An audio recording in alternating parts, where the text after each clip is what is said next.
It's time for another Ask the Experts. Let's dig into this. So today I want to cover generic ERP concepts. It's going to be a little bit rushed, but we could get through this.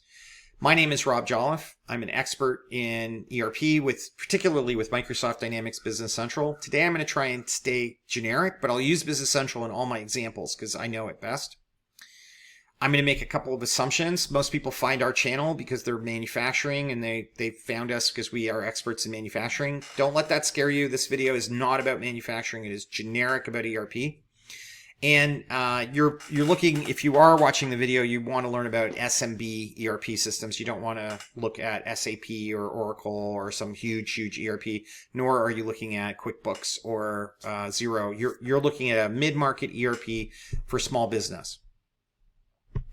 If you enjoy this video, if you want to reach out to me and make contact, like set up a meeting and talk to me, ask me any questions, please feel free to look in the links in the description of the video. There will be a link to my calendar. You can book a meeting with me and I can answer any questions that you happen to have. Now, we're going to get into what is an ERP. And I'm going to try and keep this as simple as I can for a very complicated question. So what is an ERP? I think of an ERP as being a centralized database into which data is saved from different modules, which are built around that one database. Now, if we go back in history and we look at sort of these modules, they existed as independent standalone software packages at some point in time in the past. So I could buy 25 years ago or 40 years ago for sure, a standalone warehouse management package. I could buy a standalone manufacturing and supply chain package. I could buy a standalone financial package. I could buy a standalone customer resource management, customer relationship management. In an ERP, what's happened is because they all used to have their own databases, there was a lot of duplication of data entry because they had to enter the same data in multiple databases. ERP put that all into one central database, and all the information is located centrally in that one place.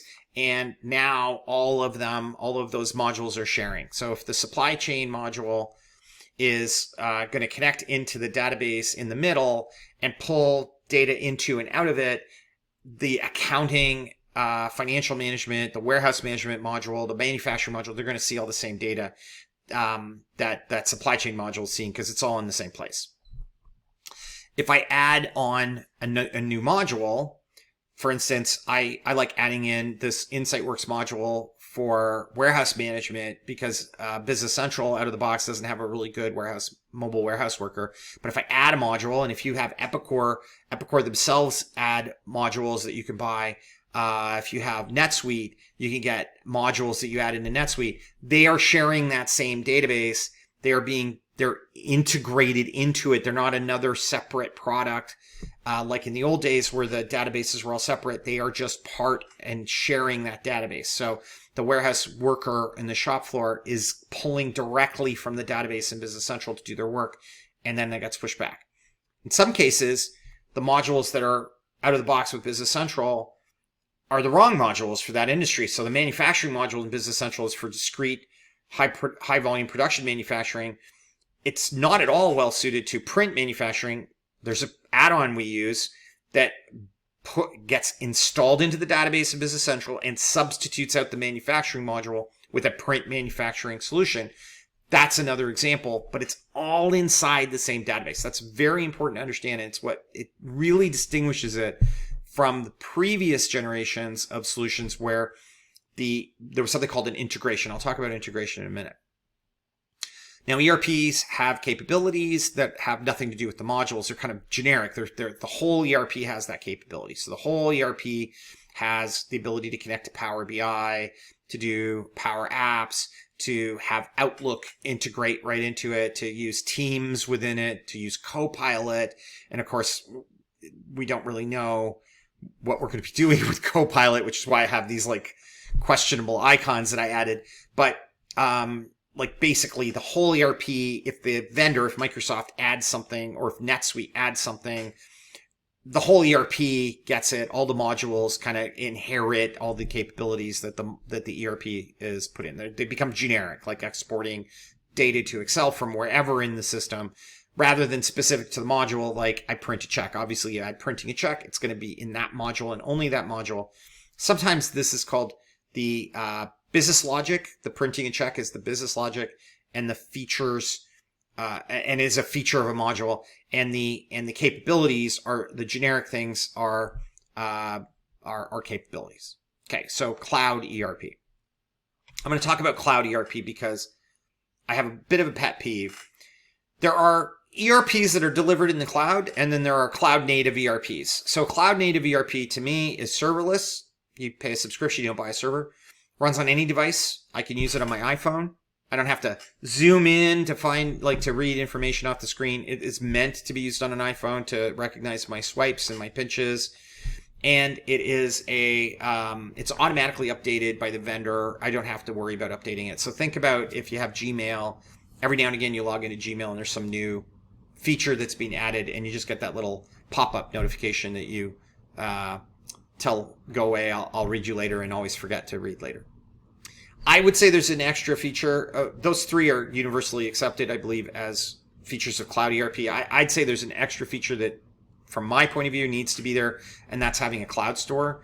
So if you have a cloud-based ERP, but there isn't an open store with a sort of a community of add-ons that are being created that you can download and install into your ERP, and again, these are using that same ERP's database, so you're expanding the ERP within its database, which essentially just means you're adding more, capabilities to it or features to it, then that is something that's required to be a cloud ERP. Think about your phone. You wouldn't go to a phone kiosk at Costco and say, can I track my jogging with this Android phone? You would get the phone, you'd download the app, and now the Android phone is tracking your jogging. So you don't really need to worry as much. You want to know if there's an app for that on an Android Play Store versus an iOS Play Store. So that's where you're making the distinction. And I would say in ERP decisions, it should be like that. Does NetSuite have in the App Store these capabilities? Does Microsoft have in the App Store these capabilities? Does Odoo have in the App Store these capabilities? Not, does Odoo natively do it, or NetSuite or Business Central? Okay. So my example is, does it take a credit card? Business Central does not take credit cards automatically within the system. However, you can download one of about 50 apps that do, and now it does take credit cards within the system. There's lots of reasons why you want to download the app from a credible source that does PCI 2 level compliance on their credit cards. Okay, some common terminology. If you're buying an ERP, you'll often hear people say it's out of the box, or that's an add-on, or that's an integration, or customization is needed, or it's unsupported. They're kind of tiered down in the order that I would normally see in a customer asking me, and they're sort of grading them, and they're like, the out of the box is the best, and the add-on is the next best, and the integration. In the old days, this was very important, and people would really punish you if it wasn't out of the box, if they were looking at an ERP system. I would say out of the box and add-on or extension should be treated as identical in a cloud ERP as I defined it, and different on an on-prem. So the on-prem, the old ERPs where you had to buy a server and you installed it from the disks and you were running your ERP on your own premise, the add-ons were a bigger deal. With the cloud ERPs, they're not. So it's like the phone, right? Customization, I'm gonna jump in and customize just for a second, because there's also this idea of configuration, and every ERP needs to be configured in different ways, and the customization is how you do it. And sometimes, so that should be moved up the food chain if it's light and simple. But you get complex customizations where you're trying to change the out-of-the-box behavior. So Microsoft, when you post an invoice, it works this way. You want to change it so it works a different way. That's dangerous. That is to be avoided. You want the ERP to do that out of the box, not try and customize it. The last one I'll really hit is integration. So integration would be, there's another database. So there's my ERP's database, and there's some other software with its database, and I need to do an integration between the two. Shopify. There's a Shopify integration out of the box with Business Central that will send and receive data to the Shopify's database of products and information that it uses from Business Central's database.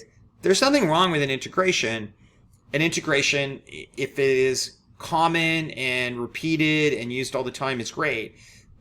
Where you would be wary if you're buying an ERP and these terms are coming up is if they're saying, well, we can do an integration for that. So if you're dealing with something where they've never done that integration before and they have no experience and they can't demonstrate it, and it's like, well, we've done it for another customer 2 years ago, that's different than, yeah, here it is, it's available, it's standard, and everybody uses it. Those are two different things. The very, very last thing I'll say is unsupported. Unsupported usually means heavy customization, lots of work to do it. Not necessarily the worst thing in the world. Is sometimes you want something really weird and nobody does it, and so it's unsupported in every ERP, in which case you're going down that path. Okay, so relational database. The core of an ERP is a relational database. There's a set of tables, the tables have data, and the data relates to data in other tables. Example would be like a sales order table where I enter my sales order information. There's a customer table where my customers are kept. They relate to each other. My customers have sales orders. So there's a relationship between that. Let me kind of demonstrate that. So I could have an items table that has a list of items in it. And I can have a units of measure table that has the units of measure the items can have. And the items table, to represent in a little, this is a box diagram of how a table is usually presented, has what's called a primary key, which is the number here. And that's this. And it means that every item number must be unique. That's the primary key. And then it has a foreign key, which means that anytime I fill in a base unit of measure, it must exist in the units of measure table first. So that it's a primary key of code in the units of measure table has to exist before I can add the base unit of measure. So I have a new base unit of measure, I have to add it first and then use it. Now we diagram that like this. We show that the foreign key of the base unit of measure code is related to the units of measure code. And that is sort of the indication. This is how it's diagrammed. You probably, if you're working with a partner and you're starting to prepare data templates, they're not going to necessarily give you that diagram, but understanding these concepts is very important, because if you don't understand them, you could not understand how this works, and it's going to be really confusing. So I added a new unit of measure here under a purchase unit of measure code to the item, the stainless steel machine screw, for a box of 50, because I buy it in boxes of 50. When I purchase boxes of 50, so I wanted to create a code so I didn't have to always remember to go, make multiples of 50. I could just buy however many boxes of 50 there are. I had to add that to the units of measure table in order for me to add it to the items table. Otherwise, I would have got an error. So now the field was always there. I'm just keeping the box small. So I've just exposed that field so I can see it. I've actually hidden the unit price from this screen. The units of measure table has that primary key. So that's a foreign key. It's a second foreign key to the same table, which is fine. You can do that, no problem. I'm going to introduce this new table. Items units of measure, item units of measure. So the items units of measure table has the item in it twice. Wait a minute, Rob, you told me I can't have the item number twice. That's right, because the item is the primary key. The item number is the primary key in the items table, but the item number in combination with the code, the item units of measure, unit of measure code, is the primary key. That's called a compound primary key. So as long as my item number and my unit of measure code in the items units of measure table are unique. So these two are two rows where those two fields make a unique combination, I'm fine. And in this case, what I'm saying is a box of 50 is 0.02. The 0.02 of an item per box of 50, or one item is 0.02 of a box of 50. Is what it's saying. So if I diagram that, that's going to look like this. And you're going to start seeing how I've got, and I could actually, for this, I could do another link in here between these two.